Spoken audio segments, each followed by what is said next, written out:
Hi folks, Coach Jeff here, PPR certified pickleball instructor in Northeast Ohio, Northwest Pennsylvania. Currently working at the Tippecanoe and the Avalon Country Clubs. I want to talk to you today about serving and why it's important and how we're going to get that to make it an advantage for you. A lot of coaches, when you talk to them, they're going to tell you, you got to get it in. Of course you have to get it in. You can't get a point if you don't. And we want you to get it deep. I'm on board with both those things. But today I want to add something to that, and I want to add the word high. So what is our objective as servers? We want to get it back as far as possible. We want to pin our opponent back as far as possible. So if we get a deep serve and we make them move off the baseline, what's their job as returners? Their job is to try to hit it as deep as possible and come up and join their partner.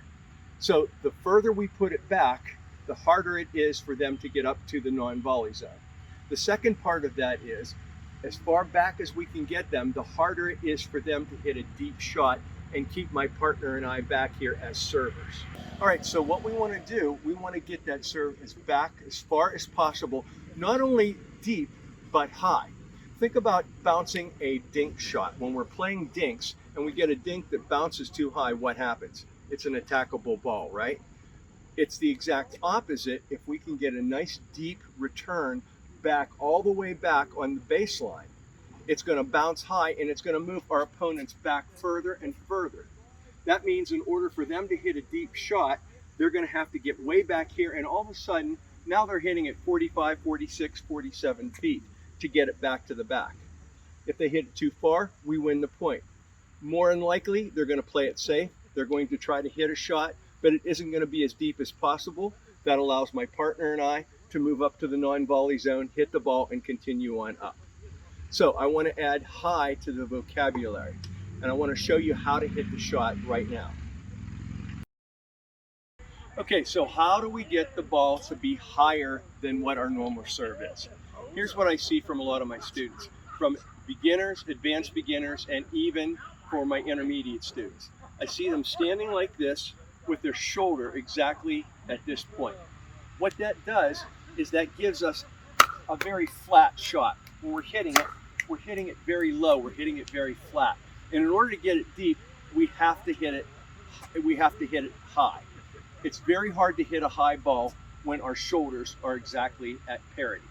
So what we want to do is we want to tilt our shoulders so that our lead shoulder, in my case I'm right-handed, my left shoulder is going to be higher than my right shoulder. What does that do to our swing path?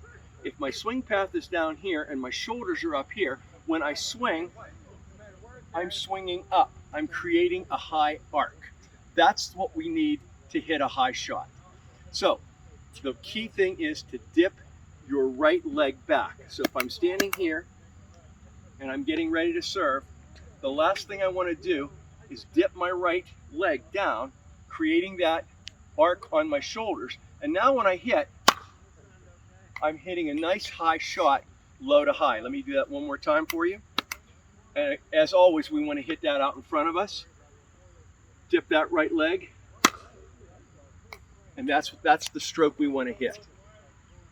Okay, so how do we make this a drill?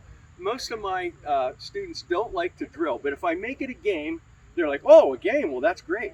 So the game we play is the Sears game. I call it the Sears game. I'm an old guy. I remember when Sears had batteries, had tools, had guns, had fishing rods, and they had a line, they called it good, better, best. So that's the game I like to play. Good is 1 point, better is 2 points, best is 3 points.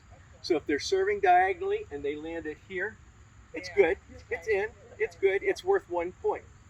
If they land it here or past into this circle, it's 2 points. If they land it here or behind, that's best, it's 3 points. If they hit it to the net or hit it out of bounds, I take away 1 point. But if they hit it long, I'm not going to take away any points. They won't score, but I don't want to penalize them because I'm trying to get them to experiment on hitting the ball consistently long. It's harder for me to get my students to hit the ball from short to long. If I get them to hit the ball long, I can always tone that back. All right, so how do we play?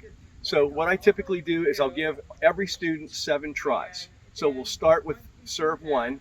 They're going to serve it, and if you'll notice across there, I have my disc set up, and we're going to serve it. They have to get it high, and it has to land inbounds. It has to land in the good, better, best, 1, 2, or 3. And the student with the most points after 7 tries gets it. All right, so I'm going to show you how I would do this serve. So I'm going to stand here like this. I'm getting ready to serve. My last movement is going to be bending that right leg a little bit. That tilts my shoulder up. That's a 2-pointer. See if I can get a 3-pointer. That's a 3-pointer. That's a 3-pointer.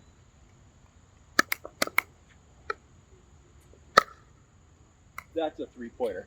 And if you'll notice how high those are bouncing, what that's going to do is move that my opponent back here. And because it's bouncing high, if they're going to hit it where they're supposed to hit it, they have to come back another couple feet. So now they're 5, 6 feet behind the baseline. A lot of places don't have a lot of clearance back there. You are pushing that person back against the fence. It's really hard to get a good shot when you're hitting the ball up here. So the higher you can get it, the higher it's going to bounce. The deeper you can get it, the further you're going to drive that customer back. I'm going to ask one of my customers, Gary, to come in and have a couple shots, and we'll see where he registers. All right, so Gary is ready. He's going to take my advice. He's going to stand ready. Gary does a bounce serve, and a lot of people do bounce serves, and they're fine. He's going to drop it down. At the lowest point, you're going to watch Gary's right knee go down.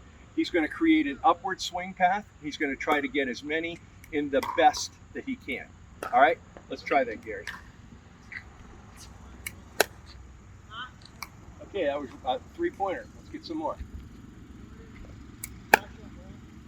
2-pointer, just shallow. Just try to drive that back just a little more. Give it a little more emphasis. Great.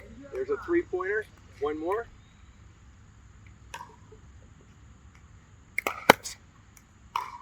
Perfect. Right on the line. All right, so to wrap it up, practice these shots. Get it deep, get it in, get it deep, but make sure we're getting it a little bit high. Let's get those people pasted back against that fence. If they try to come up too soon, if they try to hit a short shot, you're able to come up, catch them in the transition zone. If they try to hit it too long, it's out of bounds. It's your point. So work on that high shot. Hope that helps you.